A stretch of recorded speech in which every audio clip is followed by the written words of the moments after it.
today, all these people should be at home grieving.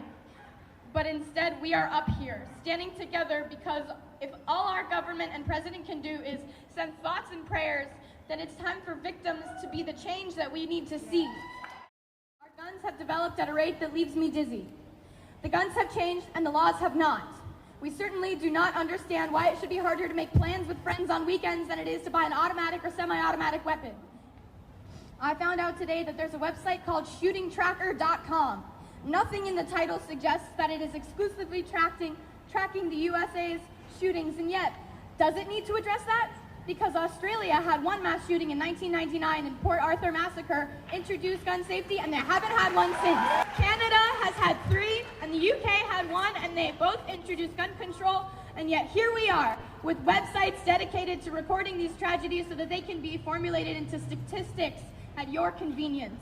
But if us students have learned anything, it's that if you don't study, you will fail. And in this case, if you actively do nothing, people continually end up dead. So it's time to start doing something. The people in the government who are voted into power are lying to us. And us kids seem to be the only ones who notice and are prepared to call BS. Companies trying to make caricatures of the teenagers nowadays, saying that all we are is self-involved and trend-obsessed, and they hush us into submissions when our message doesn't reach the ears of the nation. We are prepared to call BS. Politicians who sit in their gilded House and Senate seats funded by the NRA telling us nothing could have ever been done to prevent this. We call BS. They say that tougher gun laws do not decrease gun violence. We call BS.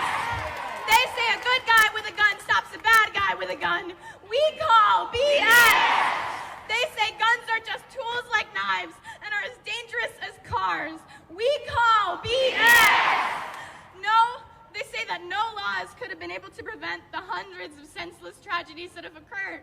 We call BS. That us kids don't know what we're talking about, that we're too young to understand how the government works. We call BS!